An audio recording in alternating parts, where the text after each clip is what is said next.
Boa noite, amados, graça e paz da parte de Jesus, amém? Prazer muito grande, uma honra muito grande estar aqui para compartilhar algo com vocês que possa edificar os nossos casamentos, as nossas vidas. Gostaria de agradecer mais uma vez o convite desse casal abençoado, Alain e a Raquel. São amigos. Eu gostaria de apresentar aquela moça que está comigo ali, minha companheira. Isso. Ela caminha comigo há muitos anos, e quando eu digo o tempo que a gente caminha juntos, as pessoas duvidam, mas é porque a gente começou a caminhar junto assim, ó. A gente era pequenininho, por isso que a gente já está há tanto tempo juntos. Agora, no dia 6 de agosto, próximo passado, às 21h32, nós completamos 50 anos do beijo que selou o início do nosso namoro. Então, são 50 anos namorando aquela moça, eu não sei como é que ela me aguenta. E no dia 29 de dezembro, completamos 44 anos de casados. Deus nos abençoou grandemente com uma família linda. Eu tenho o meu filho primogênito, que é o meu filho predileto. Não se assustem por isso, mas ele é meu filho predileto. Luiz Fernando, casado com Raquel. Eles já foram líderes de jovens para sentar, líderes de jovens no ADVEC do Recreio. Já foram líderes de jovens casais, já foram... Agora ela é professora da escola bíblica e ele é diácono da ADVEC do Recreio. Me deram 2 netinhos maravilhosos. Eu tenho o Miguel, que é o maior, e o Vicente, que é o pequenininho. E eu tenho a minha filha predileta, porque eu tenho um filho predileto e uma filha predileta. Então, a minha filha predileta, Ana Clara, do Ministério de Mulheres Preciosas da Igreja Batista Atitude, ali no Recreio, casada com Cleiton Martins, quem é da música conhece, o produtor musical Cleiton Martins. Eles são uma bênção, me deram netinha linda, que é a única netinha, que é a Luísa. Agora me deram o Pedro, então me deram também um netinho. E eles são bênção na minha vida. E eu posso dizer, e eu sei que é um privilégio de Deus, eu e a minha casa servimos a Deus. Isso não tem preço, mas tem um valor para mim assim extraordinário. Mas antes de colocar para vocês aquilo que Deus me deu, normalmente nos eventos que eu faço, eu levo um pendrive, onde tudo aquilo que Deus vem me dando e a igreja grava, eu vou colocando aqui.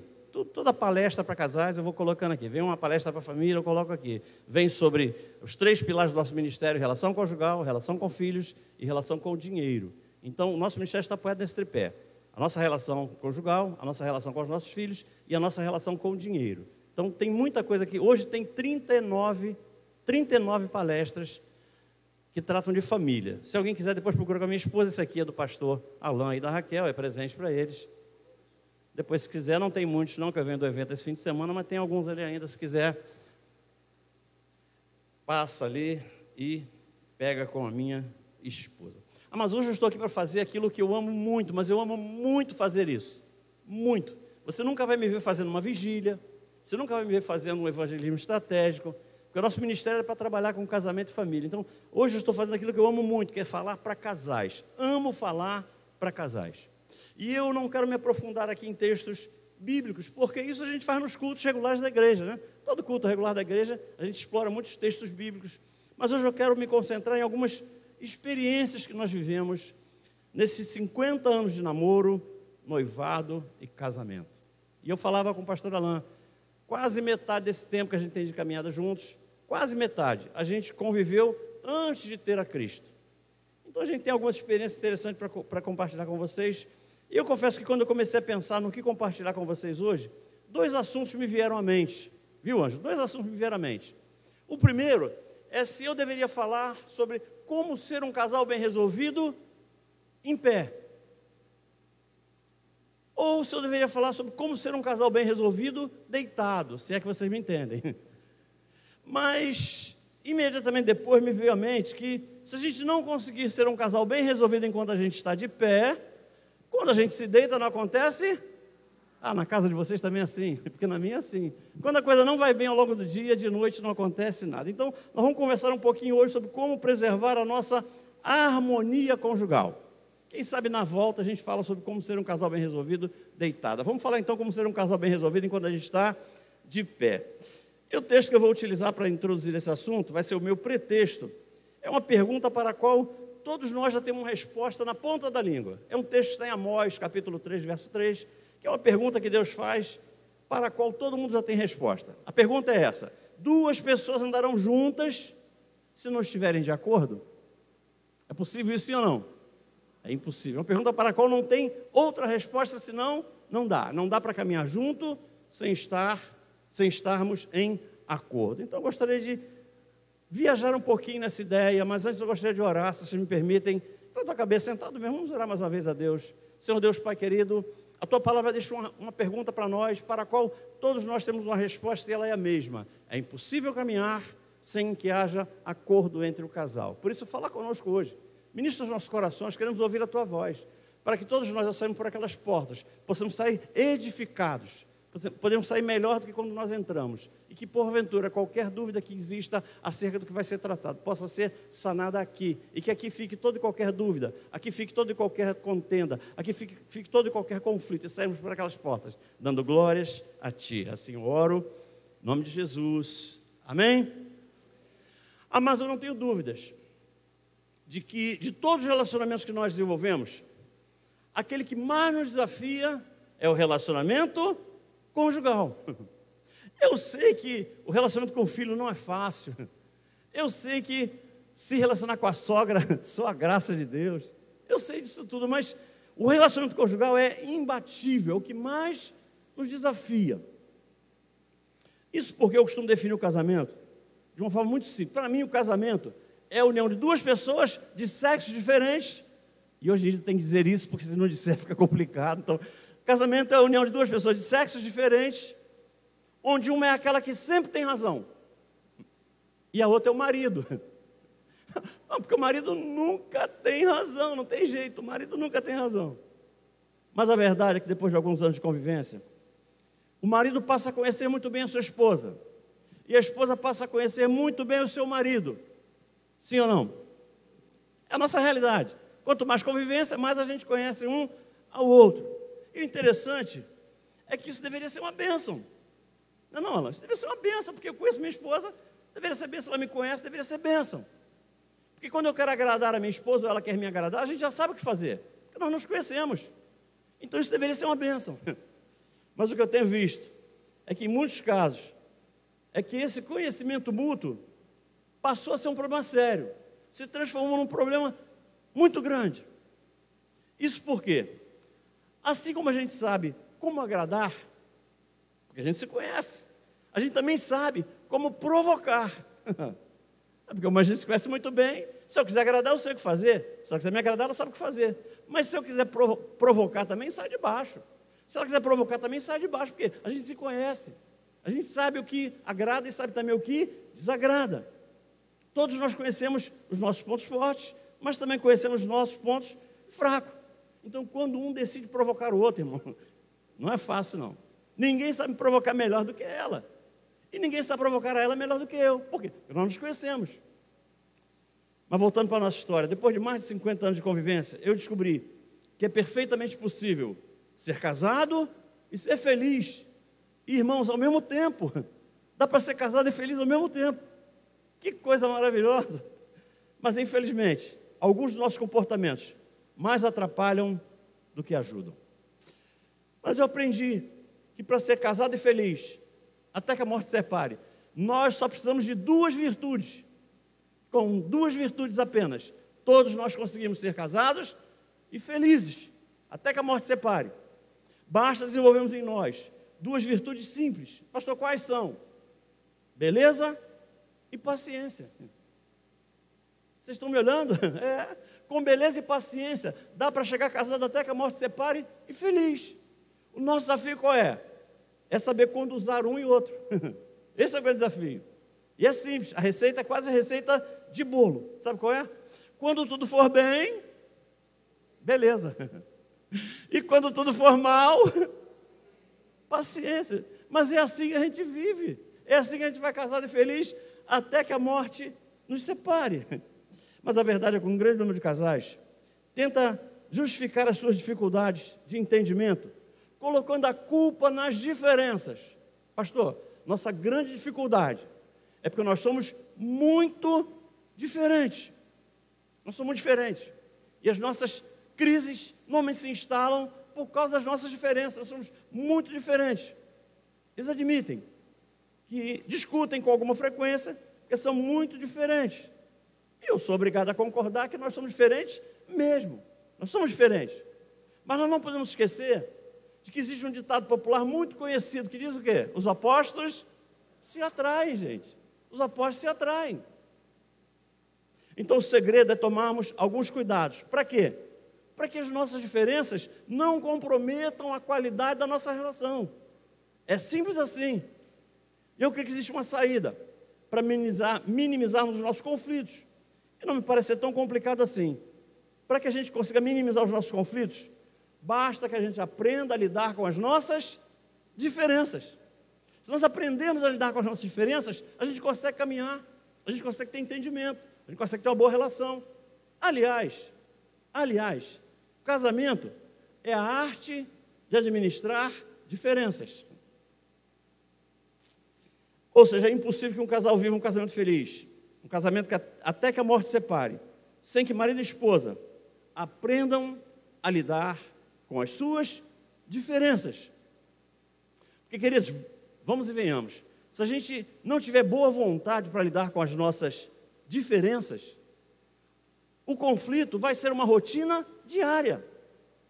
Se a gente não fizer algum esforço para lidar melhor com as diferenças que nós temos um em relação ao outro, a gente vai passar a brigar todo dia, vai discutir toda hora. Por isso o tema que eu dei para a reflexão de hoje é: por que alguns casais discutem tanto? Eu sei que aqui ninguém discute, porque quem discute nem veio. Discutiu antes de vir para cá e não chegou aqui, mas assim, você conhece um cunhado, uma cunhada, um amigo, vizinho, primo, alguém que leva essa informação, porque pode ajudar muito. Porque em meio a esses conflitos diários, o casamento entra em crise. E a probabilidade desses conflitos destruir o nosso casamento é real. Porque eles vão pensar comigo: por que é que a gente discute? Por que uma discussão acontece? Se a gente parar para pensar, por que nós discutimos ontem? Por que nós discutimos anteontem? Por que a gente discutiu a semana passada? Por que discutimos antes de vir para cá? Normalmente a discussão acontece porque o casal não está conseguindo se entender. A discussão é um forte sintoma de que aquele casal não está conseguindo chegar a um acordo. E aí a gente discute. Eu não tenho dúvidas em afirmar que é impossível manter um relacionamento até que a morte separe, quando marido e esposa vivem uma discussão que nunca acaba.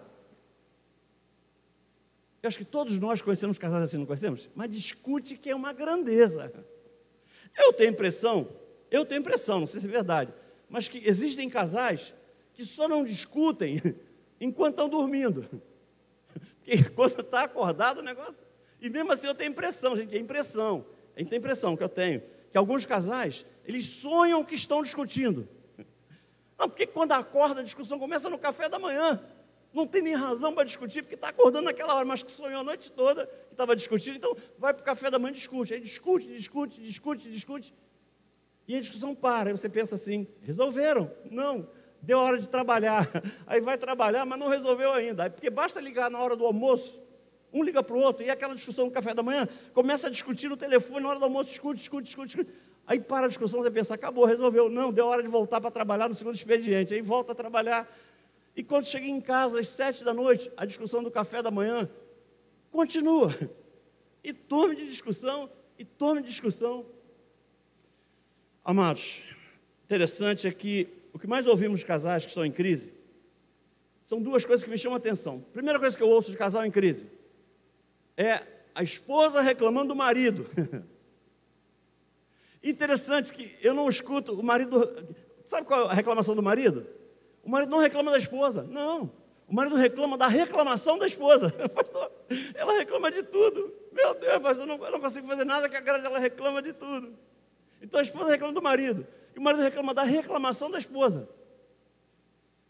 E eu nem vou perguntar aqui se alguma esposa reclama do seu marido, porque vai que a minha esposa levanta a mão na primeira fila aí, olha, eu sem autoridade para continuar, então eu não vou perguntar para ninguém não, pode ficar tranquilo.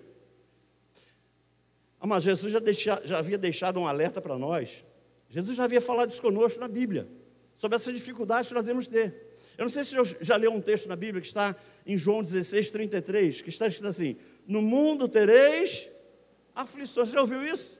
Jesus falou, no mundo tereis aflições. Só que eu descobri algo interessante, pastor Alain, tem pouco tempo. Eu descobri que quando ele falou isso, ele estava dizendo só para pessoas que não tinham começado a namorar ainda. Porque você pensa assim, a pessoa só tem, enquanto não começa a namorar, só tem aflição. E aí vai com aflição. Mas depois que começa a namorar, não tem só aflição. Depois que começa a namorar, tem aflição e tentação, porque namoro é uma tentação só. Os hormônios vêm para a cabeça, que você fica... E aí você pensa assim, não, mas quando casar melhora. Sim ou não? Quando casar melhora. Não melhora, porque o cara casa, continua tendo aflição, não deixa de ter tentação e ainda passa a ter provação, porque casamento é uma provação só. E se o cara não for morar na casa da sogra, olha só, porque se for morar na casa da sogra tem aflição, tentação, provação, ainda tem tribulação, porque morar na casa da sogra é tribulação, não acerta. Não duvide disso, quem mora na casa da sogra sabe muito bem o que eu estou falando. É tribulação na certa. Mas, amados, como pastor, interessante quando a gente senta com um casal em crise para ouvir as suas justificativas, é o que me chama a atenção. Normalmente, se você der espaço para uma esposa, para ela falar do porquê de tanta reclamação, você escuta uma esposa meia hora, você levanta da cadeira convencido de que ela tem razão. Ela consegue te convencer de que ela tem toda a razão para reclamar do marido, porque a mulher tem essa capacidade, essa habilidade, elas convencem mesmo. Tem coisa que eu confesso que tenho tentado estudar esse comportamento feminino, até para tentar entender um pouco melhor a minha esposa. E depois de algum tempo estudando esse assunto, eu cheguei a uma conclusão muito interessante. Eu cheguei à conclusão, e eu não sei se os homens aqui concordam comigo, mas eu cheguei à conclusão de que as mulheres se aborrecem muito mais facilmente que os homens. Meu irmão? As mulheres se aborrecem muito mais facilmente que os homens. E eu descobri a razão. Por que isso acontece? Porque quando acontece alguma coisa desagradável conosco, nós homens, nós nos aborrecemos com o fato. E pronto. O homem é muito prático. Ele se aborrece com o fato. Aquele fato deixou de acontecer, acabou o aborrecimento. É simples assim. Nós somos muito práticos. Cessou a causa, cessou o efeito. Sim ou não? Mulher não. Mulher não funciona assim. Não, ela se aborrece um pouco com aquilo que o seu marido fez, mas o que aborrece ela ainda mais é ela achar que ela sabe por que o caba fez aquilo, ela sabe. E interessante, aquilo que ela acha que foi a causa, para ela é mais importante do que o marido fez, mas pode explicar o que ele quiser, ela já sabe por que ele fez aquilo e pronto. Deixa eu dar um exemplo. A esposa marca um horário com o marido e ela se atrasa, ou é só lá em casa isso? Ela marca o horário com o marido e ela se atrasa. O marido fica bravo, sim ou não? O homem não gosta de esperar. O homem não gosta de esperar, então o marido fica bravo. Mas basta que a esposa chegue para que o aborrecimento dele acabe. É simples assim. Se ele estava aborrecido porque ela não chegava, ela chegou, pronto, acabou. Não tem mais aborrecimento nenhum. O cara marca no shopping com a esposa. 7 horas em frente à loja do McDonald's. Tá bom. Se ela não chegar às 7 horas, ele se aborrece ou não? Se aborrece, porque o homem não gosta de esperar. Mas se ela chegar às 7h30, ele vai dar o braço para ela e vão fazer o que tinha que fazer. Acabou, né, irmão? Acabou o aborrecimento, porque ele estava aborrecido, ela não chegava, mas ela chegou. Mulher não funciona assim, mas não funciona de maneira nenhuma. Vamos imaginar o contrário. Combinamos 7 horas na porta do McDonald's. Aí, o marido não chegou. O marido não chegou na hora combinada. Ela se aborrece pelo atraso do marido, sim ou não? Se aborrece. Mas o aborrecimento aumenta, mas aumenta assim exponencialmente, porque ela sabe por que o cara não chegou na hora que tinha marcado. E aquilo que ela botou na cabeça dela, que é a causa do atraso, para ela é o mais importante do que tudo. Não importa a explicação que o marido vai dar. Ela já sabe por que ele chegou atrasado. E o pior, eu acho que aqui no Projeto Vida Nova não é assim, mas do meu lado eu estou cheio disso. Naquele tempo que ela fica ali esperando, na cabeça dela fica em ebulição. Aquele tempo de espera para ela é uma eternidade. É uma eternidade. Minha irmã, eu sei que você não é assim, mas a minha esposa com 5 minutos já fica achando que eu não me importo com ela. Como é que eu deixei ela 5 minutos sozinha ali no shopping? É assim. E se o cara atrasar uns 15 minutos, o negócio piora. Sabe o que ela pensa? Já sei, dá mais valor aos amigos que a mim, dá mais valor ao trabalho que a mim, porque mulher é assim. Agora, tu cai na besteira de deixar uma mulher esperando meia hora, deixa ela esperando meia hora, marcou 7, você vai chegar 7h30, sabe o que ela vai falar?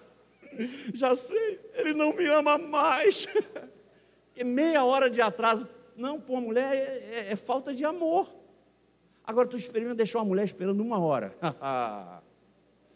se você deixar 1 hora uma mulher esperando, sabe o que ela vai falar? Ela já decretou a sentença final, já sei, ele estava com a outra. Não é assim. A irmã fazendo assim, a irmã que a mulher é assim, mulher é assim, e não importa a explicação que o cara vai dar, não importa, ele vai chegar 1 hora atrasado, ele vai ser recebido como se ele tivesse adulterado, ele vai receber, não, e se fosse para comprar um presente para ela, não quer mais presente, não quer sair, não quer andar no chão, não quer mais nada, por quê? Porque ficou meia hora, 1 hora esperando o abençoado, e o abençoado não chegou. E o pior dessa história toda, isso é outra característica que é muito marcante nas mulheres. Geralmente as mulheres não são muito claras na hora delas dizerem o que é que elas esperam de nós. Irmão, não sei se aqui é assim, mas lá em casa só a graça. As mulheres acham que os maridos têm a obrigação de adivinhar o que elas estão querendo. Tem que adivinhar o que o marido vai fazer, mas tem que adivinhar o que tem que fazer. E o pior é que se o marido não adivinhar o que tem que fazer, ela fica indignada. Ela fica indignada porque o marido não adivinhou o que ela queria que ele fizesse. Meu Deus. Você quer ver um exemplo? Lá em casa nós temos um andar de baixo, fica a cozinha, e o quarto fica em cima. Então, o casal está deitado na cama, não estou falando de mim não, viu, gente? Estou falando dela não, tá? O casal está deitado, aí a esposa fala assim, meu bem, estou com uma sede. O que ela está falando para o marido? Desce, vai lá embaixo e pega um copo d'água para mim. O marido entende? Aí eu falei assim, não estou com sede, não, bebi 2 copos d'água antes de subir. Aí eu falei para ela, ela ficou brava. Mas ela não pediu para eu descer para pegar água, ela só falou, meu bem, estou com uma sede. Eu falei, eu não estou, eu bebi 2 copos d'água antes de subir. Ou então num domingo de sol, sabe aquele domingo de sol lindo? Aquele domingo de sol lindo. A esposa fala assim, meu bem, poxa vida, ela olha no olho e fala assim, pô, não estou com vontade de cozinhar hoje. O que ela está falando? Mas ela falou isso. Aí eu falei assim, ó, não olha para mim com essa cara não, que eu não sei cozinhar. Tu sabe que eu não sei cozinhar? Eu não sei cozinhar, então, se você não está querendo cozinhar, não sei, porque eu não sei cozinhar. Eu não entendi o recado. Ela deu um recado achando que eu tinha entendido, mas eu não entendi o recado. Ou então a esposa fala assim, meu bem, esse sofá está horrível, foi presente de casamento, já encapei 3 vezes, eu não aguento mais olhar para a cara desse sofá. O que ela está falando? Vamos amanhã na loja comprar um sofá. O marido entende? Eu falei, meu sofá é tão confortável, eu sento nele, me sinto tão bem nesse sofá, ele é confortável, por que você quer trocar? Porque ela acha que o marido entendeu, mas o marido não entendeu nada, absolutamente nada. Ou então a esposa chega em casa e fala assim, meu bem, olha, fiquei no salto o dia todo, meu pé está assim, ó, poxa, mas eu fiquei no salto o dia inteiro, o que ela está falando, marido? Pô, me senta no sofá aqui, dá uma massagem no meu pé aqui com creme aqui, o marido entende?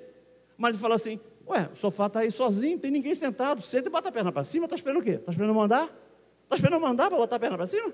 É só sentar e botar a perna para cima. Porque não entendeu nada, ela achou que foi clara, mas o marido não entendeu absolutamente nada. Ou então o marido pega a chave do carro e fala assim, meu bem, vou ali na barbearia, cortar o cabelo. A esposa fala assim, aproveita que você vai lá, compra 1 dúzia de ovos, 1 quilo de açúcar demerara, 1 pacote de absorvente interno médio. Isso para o marido é um sofrimento. O que o marido fala?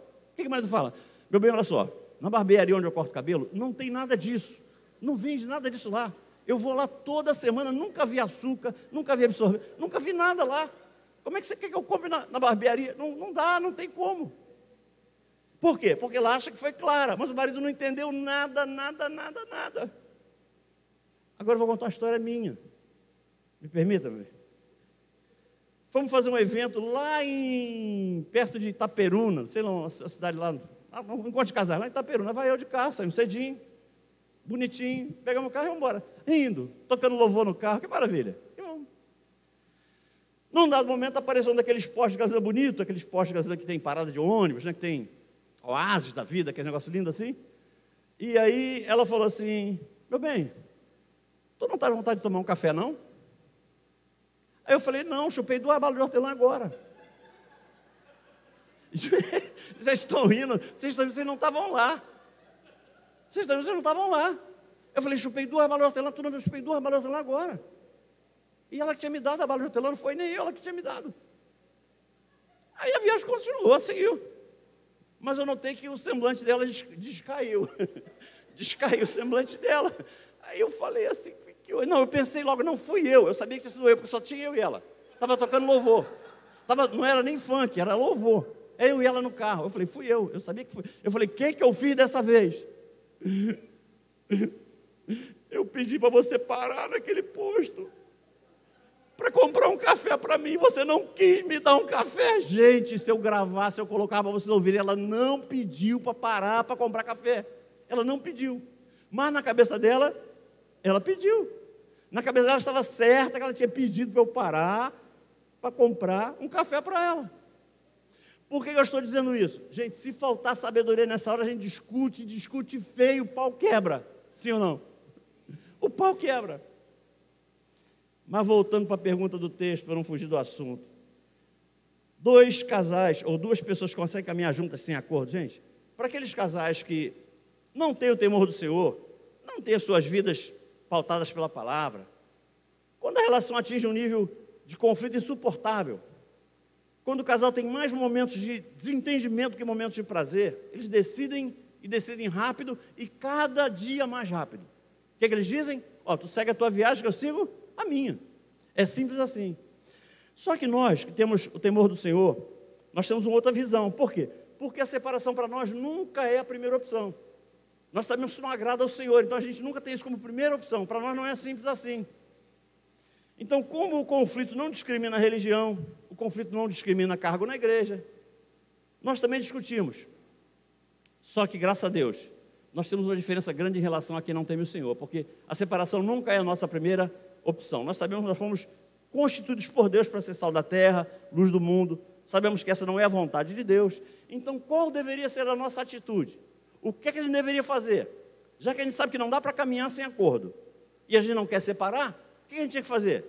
Nós tínhamos que nos esforçar um pouco mais para nos entendermos um pouco melhor.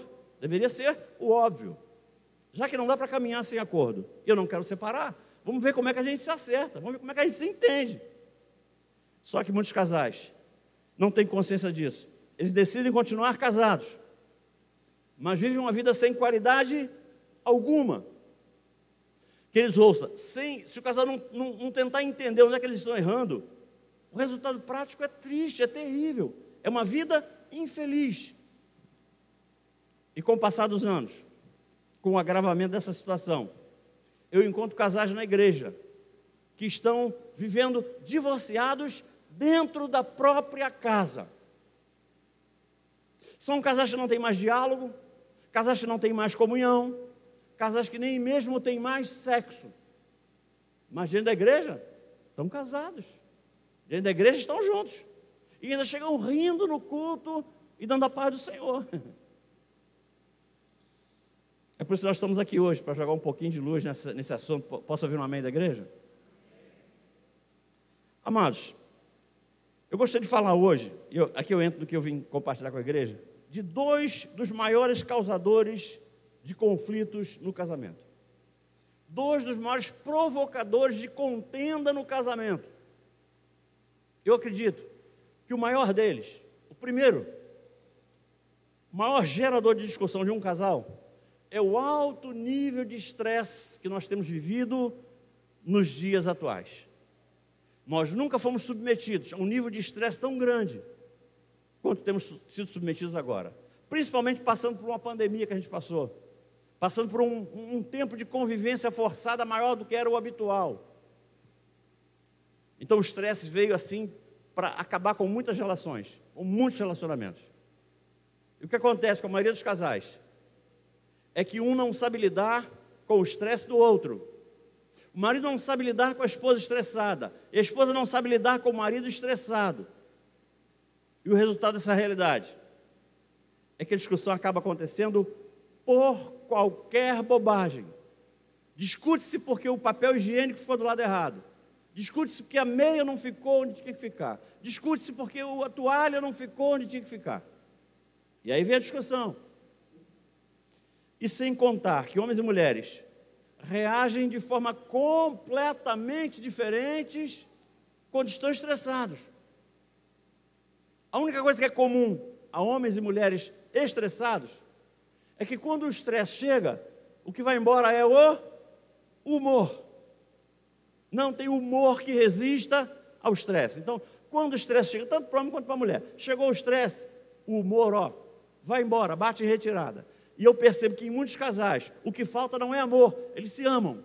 O que falta a muitos casais é humor. Porque quando o humor vai embora, a vida fica mais sem graça. Os conflitos acontecem muito mais facilmente. Então eu quero deixar algumas dicas práticas de quem convive com uma mulher muito fácil de conviver há 50 anos.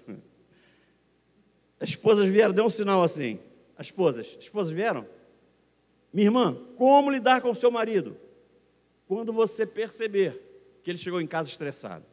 Porque a mulher consegue ver um homem estressado quando ele bota o pé do lado dentro da porta. Não precisa nem falar nem dar boa noite. A mulher já sabe que ele está estressado. Minha irmã, olha só, um marido estressado é sinônimo de marido com problema. E nessas horas, o maridão não quer ser pressionado a falar nada. Sabe por quê, irmã? Homem estressado não quer papo. E aqui eu vejo uma causa de conflitos enorme, por falta desse entendimento. Homem estressado não quer conversa. Homem estressado não quer falar nada. Nada. Se ele tivesse uma caverna em casa, para ele meter a cabeça na caverna e ficar meia hora, ele ficava. Porque não quer papo. E aqui tem uma característica masculina, uma característica do líder. Na verdade, o que ele não quer é falar das suas dúvidas. O marido não quer falar dos seus medos. O marido não quer falar da sua insegurança. Ele acha que precisa passar a imagem de um super-herói.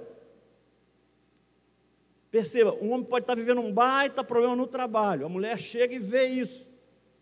Ela fala assim, e aí, tudo bem? Ele fala, tudo bem. Ela fala assim, não está, eu conheço a tua cara. Não está tudo bem. Fala, está tudo bem? O que ele fala? Está tudo bem. Ele não quer preocupar os filhos. Ele não quer trazer instabilidade à família. Mas a mulher sabe que não está bem. O marido acha que se ele admitir que não consegue resolver aquele problema, ele pode comprometer a sua imagem de líder. Então ele se fecha. E mais, o homem tem uma característica aqui eu falo para os homens, o homem tem uma característica terrível. Todo homem acha que consegue resolver tudo sozinho. Oh meu Deus, oh macho alfa. O cara acha que resolve tudo sozinho. Só que ele se esquece que a Bíblia diz que Deus colocaria do nosso lado uma auxiliadora, ajudadora. Qual era o recado que Deus estava dando? Se Deus estava colocando do meu lado uma ajudadora, Ele estava dizendo para mim, olha, tu não consegue resolver tudo sozinho, tu vai precisar de ajuda. Se Ele estava colocando uma mulher do meu lado para ser auxiliadora, Ele está dizendo, tu não consegue resolver tudo sozinho, você precisa de auxílio. Mas os homens têm muita dificuldade de entender isso, de aceitar isso. E a pior coisa que uma esposa pode fazer, quando ela encontra o seu marido estressado e não quer papo, é ficar pressionando para que ele fale alguma coisa. Isso é uma causa de conflito enorme. É o marido não querendo falar nada porque está estressado e a mulher em cima pressionando, porque tem que falar. Minha irmã, guarde isso. Quando teu marido chega estressado, ele não quer conversa. Já viu o marido estressado? Ele chega em casa. Eu não sei se na sua casa é assim. Ele chega em casa e pega o controle remoto da televisão, né? Aí ele liga a televisão e liga o controle remoto. A mulher está lá na cozinha ou está em algum lugar. Aí ela passa pela sala e está assim, ó.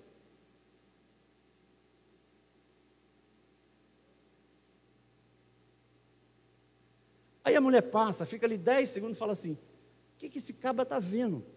Ele não fica 10 segundos, ele não fica 5 segundos em cada canal. Ele passa.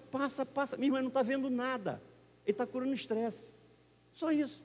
Ele está curando o estresse dele, chegou estressado. Ele vai ficar trocando aquele canal ali, ó, até baixar o nível, até baixar o cortisol, até baixar sei lá o quê, até ele poder respirar. É o que eu falo, se tivesse uma caverna para um homem estressado entrar, quando ele chegasse em casa, ele entrava e ficava ali meia hora. Minha irmã, dá esse tempo para ele. Homem igual elástico, ele vai, mas depois ele volta. E ele volta melhor do que quando ele foi. A pior coisa que uma mulher pode fazer para um homem estressado, o cara bota o pé do lado dentro da porta, ela fala assim, ó, o cachorro mordeu o vizinho. Aquela luz está queimada, você não trocou até hoje. Ó, a bica está pingando, ó, o chuveiro queimou. Mas o cara, pelo amor de Deus, isso aqui é o céu ou não é? Porque o cara tem dúvida se aquilo é um pedaço do céu ou não. Minha amada, nessa hora, o teu marido mais deseja é um tempo sem falar nada, sem conversar nada, sem falar nada. Você faz uma experiência, minha irmã, dá meia hora para ele e volta depois de meia hora e vê se não é um outro marido que está na sala, é outro. Aquela meia hora para ele é fundamental, para ele baixar o nível do estresse dele e ele poder conversar com você, porque antes disso nem conversar ele quer. Posso ouvir uma misericórdia?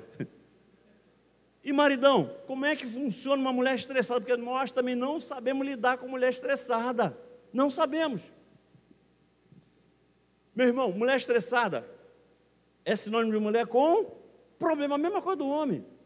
Porque o problema traz estresse para a mulher e para o homem. Só que a solução é completamente diferente.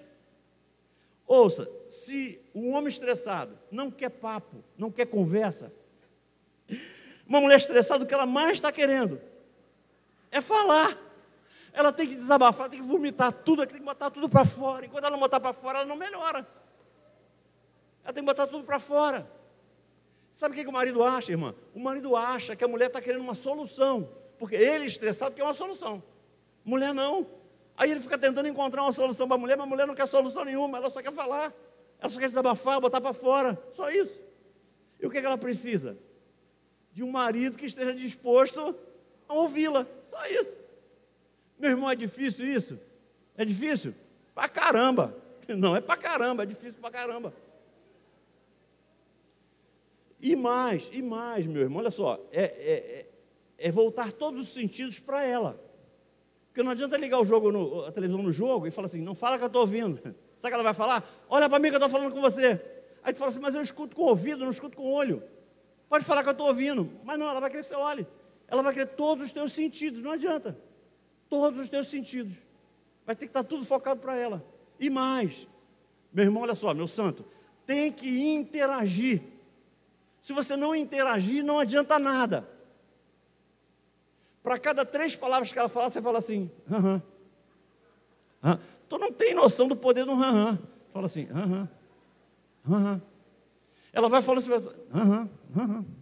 Aí a cada 10 aham, mais ou menos, você fala assim, meu Deus, foi mesmo? Caramba! Ela entendeu que você está interagindo com ela, você está ali ligado com ela na conversa, você não está disperso.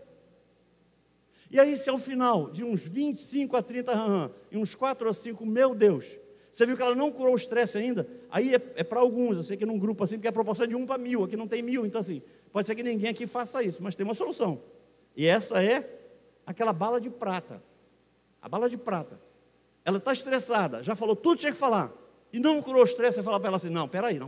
Essa última história você vai ter que contar de novo. Você vai contar de novo, pronto, manda ela contar de novo. E ela conta tudo de novo sem problema.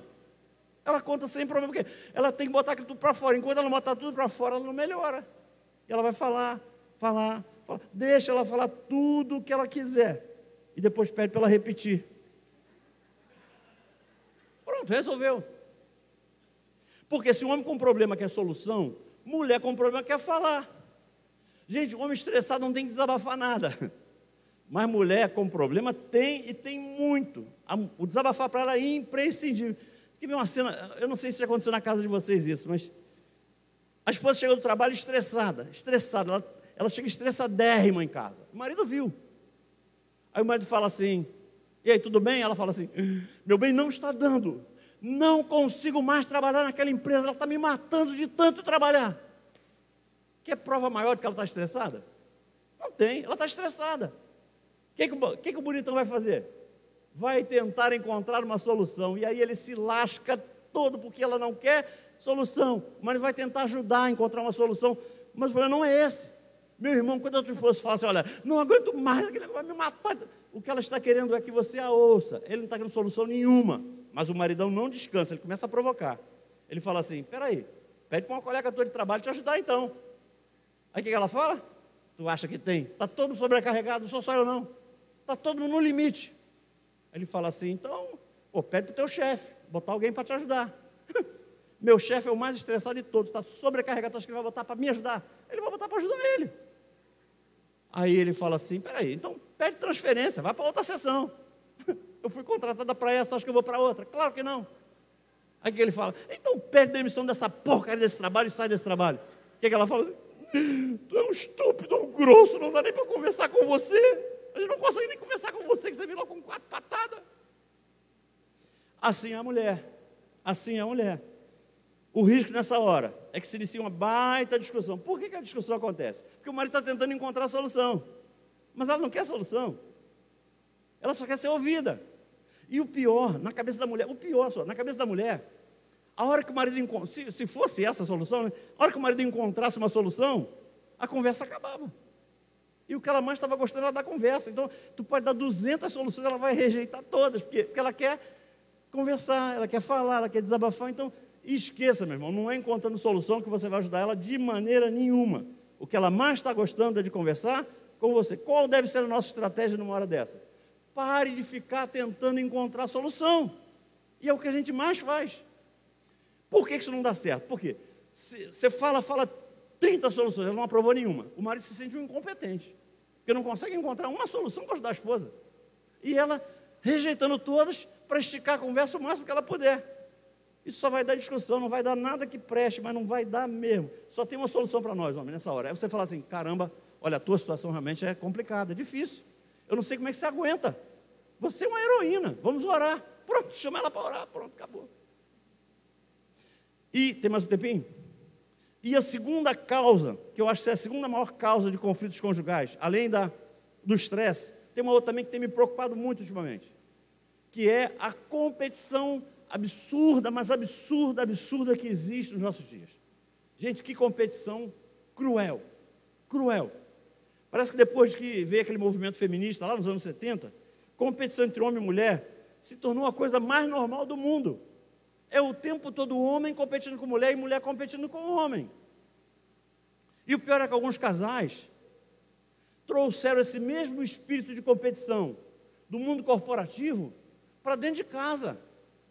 Não satisfeitos em competir com o sexo oposto no trabalho, eles querem competir com o sexo oposto dentro de casa. Aí disputam por... Gente, eu já vi cada disputa que, meu Deus do céu. Em gabinete a gente escuta cada coisa que não dá nem para falar. No outro dia eu fui aconselhar um casal, eles estavam discutindo para ver quem era mais inteligente. Você via pela discussão que eles queriam provar um para o outro que um era mais inteligente que o outro. Vai levar a algum lugar isso, sim ou não? Discutindo no gabinete para ver quem ganha mais. Gente, fomos aconselhar um casal de fisiculturistas. A competição era para ver quem era mais sarado que o outro. Fomos aconselhar um casal de uma obreira. A discussão dos dois era provar quem era mais espiritual que o outro. Você vê na discussão que ela queria provar que ela era mais espiritual, ele queria provar que era mais espiritual. Que competição boba! Que competição sem propósito! Que competição louca! E o pior, às vezes o casal é assim, o marido trabalha fora, a mulher só trabalha em casa. Mas ainda assim tem competição. Só que a competição nesses casos é outra. A competição é para ver quem manda mais em casa. Meu irmão, pare de competir por essa luta que ela é inglória. Quem manda mais é a mulher, não tem jeito. Não tem como, gente. No outro dia um palestrante resolveu fazer uma pesquisa, não vou fazer aqui não, vou falar só do palestrante, então não vou fazer não. Ele falou assim, olha, vamos fazer 2 filas aqui, desse lado aqui vão ficar todos os maridos que mandam em casa, faz a fila aqui, maridão manda em casa, fica aqui. Desse lado aqui vamos fazer outra fila, para as mulheres, ou melhor, para os maridos, cujas mulheres é quem manda em casa. Então, os homens que vão ficar nessa fila aqui, a mulher manda. E os homens que vão ficar nessa fila aqui, eles mandam. Tá? Faz aqui a fila aqui. E ele parou, olhou, bebeu uma água. Quando ele olhou, essa fila aqui tinha um. E essa aqui, saía daqui, pela porta ali, dava a volta no Largo do Bicão, voltava, não sei o quê, dava a volta lá e terminava aqui. Aqui só tinha um. Ele falou assim, esse cara não me engana, com essa cara aí. Vem cá, meu irmão, quer dizer que quem manda na tua casa é você? Ele falou, isso eu não sei, a única coisa que eu sei é que quem mandou ficar aqui foi minha mulher mandou vir para cá, eu vim, mas... Não tem jeito, cara, não tem jeito, isso aí é líquido e certo, é líquido e certo. Amados, para vivermos em paz, nós temos que entender que no casamento não pode haver espaço para competição. Gente, pelo amor de Deus, nós fomos constituídos para sermos alguém que coopera, que ajuda, que participa e não que compete. Num casamento não tem espaço para competição nunca, nós somos uma equipe. E como toda equipe, nós dependemos um do outro. Aquelas coisas que você sabe fazer bem, de repente a tua esposa não sabe. Mas aquelas coisas que ela sabe fazer bem, de repente você não sabe. Eu costumo definir equipe como a união de várias pessoas com habilidades e competências completamente diferentes. Porque se não for assim, não é equipe. Você acha que um ponta-direita tem a mesma habilidade que um lateral esquerdo? Um goleiro tem a mesma habilidade que um goleador? Não tem. Eles deixam de ser equipe por isso? Não. Então a equipe é a união de muitas pessoas com habilidades e competências diferentes, porque essas competências se complementam. Então, equipe é isso, um monte de gente de habilidades diferentes, unidas por um único propósito. O que faz de um grupo de pessoas uma equipe não são as suas semelhanças. O que faz de um grupo de pessoas uma equipe são as suas, ou é o seu propósito, seu objetivo. Numa equipe todo mundo sabe para onde chuta. Numa equipe ninguém tem dúvida da cor da sua camisa. Numa equipe ninguém tem dúvida de que lado do campo está. E é assim que tem que ser. Numa equipe não importa quem fez o gol, o que importa é que a equipe vença. Gente, eu acho que o que melhor define uma equipe de casamento, né, ou qualquer equipe, o melhor jogo que define é o jogo de peteca. Porque o propósito do jogo de peteca é não deixar a peteca cair. Você joga longe para o outro não pegar? Não, você joga próximo para que o outro devolva. É assim o casamento. Tem gente no casamento jogando tênis. Ah, tu tá lá, né? Chá comigo. Tu tá aqui, né? Aí, pau, manda lá. Aí o outro... Aí nós devolver e fala assim, cadê ela? Cadê ela? Tá lá? Deixa comigo. Aí ela tá lá e pau, joga lá. E fica assim. E o pior é que num jogo de tênis, tem sempre uma torcida que tá lá assim, ó. E não está torcendo para que você se conserte, não. Não está torcendo para que você se conserte, não. Que nós temos que aprender a funcionar como uma equipe. E Deus nos fez diferentes, mas Deus é sábio. Deus é sábio. Ele nos fez diferentes, para que a partir dessa combinação de diferenças, nós nos tornemos uma equipe vitoriosa. É juntando habilidades, é juntando competências, que a gente vai vencer, que a gente vai conquistar, mas para isso a gente tem que lutar junto. Se não for assim, não funciona. Queridos, olha, um time de futebol, se houver essa possibilidade, né? Um time de futebol com 11 Neymar, ouça, um time de futebol com 11 Neymar não ganhava de ninguém. De ninguém. Queridos, nós só vamos vencer, ouça, nós só vamos vencer as nossas batalhas, tanto as naturais quanto as espirituais, se nós lutarmos juntos, se trabalharmos como equipe. E a nossa Bíblia, ela é muito clara quando ela diz o que nós temos que fazer nesses casos. Mateus 18, 19 fala assim: também lhes digo que se dois de vocês concordarem na terra em qualquer assunto sobre o qual pedirem, isso lhes será feito por meu Pai que está nos céus. Amados, no casamento nós temos que fazer tudo em comum acordo. É necessário que haja concordância antes de tudo que o casal for fazer. A concordância tem que vir antes. No outro dia eu escutei uma história, ministrando um curso de casais lá na minha casa, e o casal falou assim, pastor, a esposa falou assim, pastor, eu passei a maior vergonha esse fim de semana na igreja. Eu falei, por quê, minha irmã? Ela falou, pastor, tu tem noção? Uma irmã me abordou na igreja e falou assim, ô, minha irmã, muito obrigada, me deu um abraço gostoso, falou, olha, vocês foram 10, olha, não tem palavra para agradecer a iniciativa da irmã, olha que coisa maravilhosa e tal, gente, olha só, eu vou orar por vocês daqui para frente, vocês... E ela falou, fiquei com uma cara que eu não sabia do que a mulher estava falando. A minha cara caiu. E aí cheguei em casa e fui perguntar para o meu marido. Eu falei, o que foi? Ele falou, eu peguei um negócio que estava lá em casa que a gente não usava e tal, e eu dei para ela, e era que ela estava, foi de Deus, foi aquilo que ela estava precisando. Eu nunca vi ninguém tão grato na minha vida como ela foi grata comigo, porque Aí ele falou assim, mas ela está reclamando de mim, pastor. Eu falei, com razão. E com razão. Ué, pastor, mas eu fiz uma boa ação. A mulher me agradeceu. Eu sei, meu irmão, o erro não foi a ação, foi como você fez. Aí ele falou assim, mas pastor, peraí, isso já foi um tempão. Hoje eu não faço mais isso não, eu entendi. Hoje em dia eu estou 10. Aí de trás ela fez assim, ó. Aí eu dei corda, né? Eu falei, e agora, meu irmão, como é que você faz? Não, pastor, agora é assim. Tudo que eu faço, eu comunico a ela. Eu falei, está errado, meu irmão. Ué, pastor, está errado. Tu não tem que comunicar o que você quer fazer. Tu não tem que comunicar o que você fez. Você tem que comunicar o que você quer fazer, o que você pretende fazer e ouvi-la antes. Você fala para ela o que você está pretendendo fazer. Ouça ela antes e depois você faz. Por quê? Porque num casal tem que ter concordância em tudo. É a Bíblia que diz isso. O casal vai ser seriamente abençoado quando ele chegar a um acordo. Porque quando há concordância, ouça, quando há concordância, segundo Mateus 2,19, quando há concordância, os céus se movem em favor do nosso casamento. Mas a nossa concordância leva Deus a atender os nossos pedidos. É assim que funciona. Queridos, tem lares onde é cada um orando pela sua causa. E eu já escutei isso. Tem lares onde é cada um orando pela sua causa. E às vezes são causas opostas. Olha que loucura.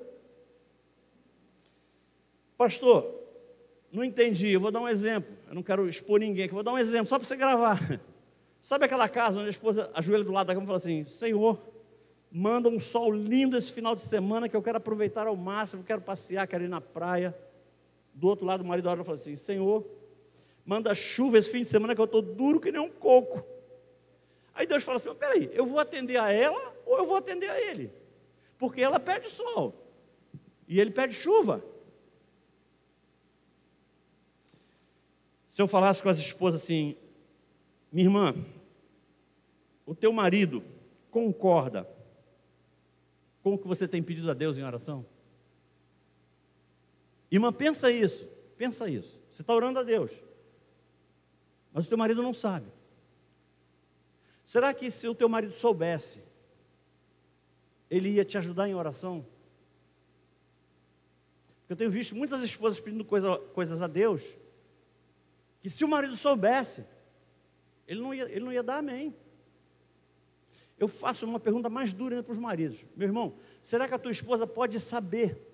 Será que a esposa pode saber o que você tem pedido a Deus em oração? Porque uma coisa eu sei, quando o casal pede em comunhão, ele aciona os céus. Quando o casal pede em unidade, os céus se movem. Quando há coesão naquilo que está sendo pedido, quando há fé naquilo que está sendo pedido, Deus desce com providência, Deus dá resposta. Então, para a gente pensar, para saber o que a gente tem feito com relação a coisas que a gente tem pedido a Deus, mas que a gente tem certeza de que o cônjuge não seria participante. E eu caminho para encerrar aqui,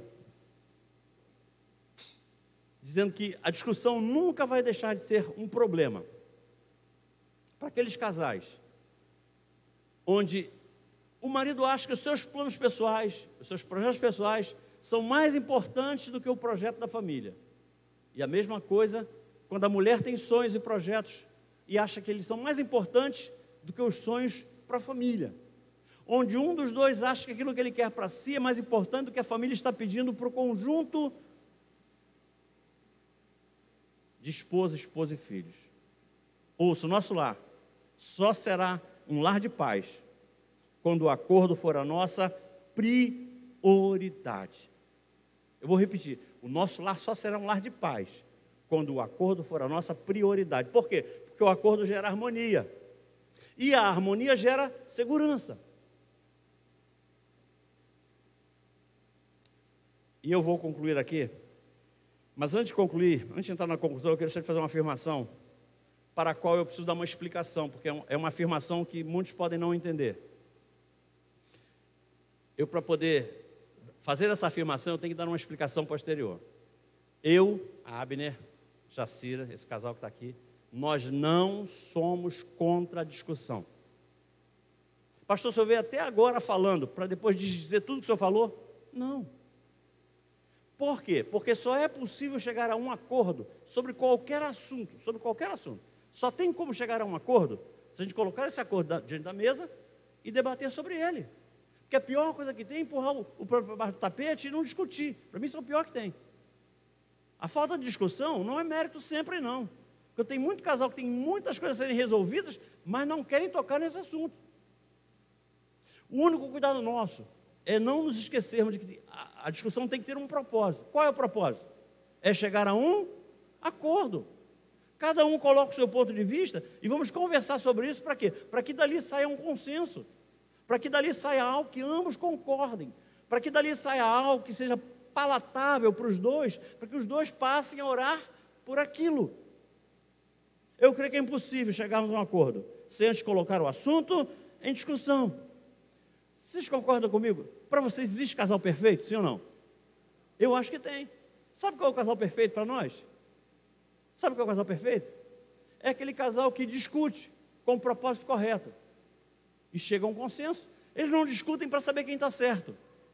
Eles não discutem para ver quem tem razão. Eles discutem porque é necessário que se discuta muitas coisas na nossa casa. É necessário. A pior coisa que tem é empurrar com a barriga. Então, tem que discutir sim. Mas a discussão passa a ser estéril. Quando eu perco de propósito, por que é que eu estou discutindo? Você pega um casal discutindo há 2, 3 dias, você fala assim, mas por que foi a discussão? Eu nem lembro mais. Eu nem lembro mais por que foi a discussão. Nem lembro. Por quê? Porque se perdeu o propósito. Eu estou discutindo para provar que eu tenho razão, quando na realidade eu tenho que discutir para chegar a uma solução, porque só assim eu acabo com o meu conflito. Então, o primeiro passo para estabelecer a harmonia na nossa casa é reconhecer que problemas existem. Gente, isso aí é básico. Porque eu escuto muito casa, não, pastor, lá em casa é tudo a mil maravilha. Mentira. Mentira. Lá em casa está tudo certo, porque os problemas chegam e a gente encara os problemas, enfrenta os problemas e resolve os problemas. Porque se eu identifico o problema, eu vou me unir com a minha esposa para encontrar uma solução para aquele problema. A única coisa que nós temos que fazer é procurar a solução juntos. E só consigo fazer isso se eu colocar o assunto na mesa. Meu irmão, deixa eu deixar um recado para você. O que você tem que enfrentar é o problema. Minha irmã, olha, o que você tem que enfrentar é o problema. E, infelizmente, eu vejo muita gente enfrentando o cônjuge. Vamos enfrentar juntos. E vamos resolver juntos. Mas tem que enfrentar o problema. Por isso, minha irmã, eu fecho aqui. O seu foco deve ser enfrentar o problema e não o teu marido. Porque toda vez que a mulher se levanta para enfrentar o marido, ela desonra o marido. Ela tira a autoridade do marido. Ela enfraquece a liderança do marido. Então, minha irmã, olha só, é para enfrentar o problema e não o marido. E você, maridão, nós temos que enfrentar o problema e não enfrentar a esposa. Porque toda vez que o marido tenta enfrentar a esposa, ele machuca. O que adianta, olha só, o que adianta você discutir até às 11 da noite? Discute até às 11 da noite. E homem é bom de argumentação. Homem, quando parte para defender um ponto de vista, é difícil de dobrar. Aí tu discute até às 11 da noite. E prova para tua esposa que a razão é tua. Aí que ela fala? Sabe o que ela fala? Tá bom. Então pega você, a tua razão e o teu travesseiro e vai dormir lá no sofá. Queridos, ouça, eu fecho aqui. Pastor, no meu caso a situação está muito conflituosa, muito conflituosa. E eu não sei como é que eu dou o primeiro passo. Eu sei que as relações mais conflituosas é de casais que sequer conseguiram chegar aqui. Até se planejaram para vir, mas não conseguiram chegar. Mas eu deixo uma fórmula bem simples. E se você conhece algum casal que você queria que estivesse aqui e não pôde vir porque não conseguiu se acertar para vir, leve. Separe um tempo. Creio, olha só, não há momento mais ímpar na vida de um homem e de uma mulher. Não há momento mais ímpar do que o momento onde a gente para tudo e vai falar com o pai. Sim ou não? Nesse momento onde a gente para tudo e vai dobrar o nosso joelhinho e vai falar com o pai, nesse momento, nós não conseguimos ser falsos. Porque a gente sabe que não adianta tentar falsear a verdade com Deus. Porque Deus sonda e esquadrinha os corações. A palavra nem chegou à boca e já chegou ao coração dele. Então, nesse momento a gente é o mais sincero que a gente consegue ser. É no momento onde a gente vai falar com Deus. Então a dica é simples. Tente, pelo menos tente, se aproximar da tua esposa, do teu marido. E nessa hora, nesse momento de oração, tente fazer essa oração juntos. Sabe por quê? Por mais que você não esteja falando com ela, ou ela não esteja falando com ele, mas o simples fato de eles estarem ouvindo aquilo que você tem que colocar diante de Deus é suficiente para que o teu cônjuge entenda o que está afligindo o teu coração. Porque você vai estar se rasgando diante do Pai e o teu cônjuge vai estar ouvindo aquilo que está te roubando a paz, que está te entristecendo, que está sendo pedra de tropeço na sua caminhada. Então experimente, pastor, tente 1 minuto, 30 segundos, porque depois que você conseguir estabelecer essa rotina, o tempo vai ser uma questão da dificuldade do dia, mas o difícil é estabelecer a rotina. Então separe um tempo e tente orar juntos, tente orar, esposa, e você não tem noção do quanto você vai aprender acerca do coração da tua esposa, e a esposa vai aprender acerca do coração do marido, no momento onde você estiver junto orando, falando com o Pai, rasgando o seu coração diante do Pai. E eu tenho certeza que a qualidade da tua relação vai melhorar muito, pelo simples fato de você saber de coisas que você fazia, desagradava ao teu cônjuge, você sequer tinha conhecimento disso.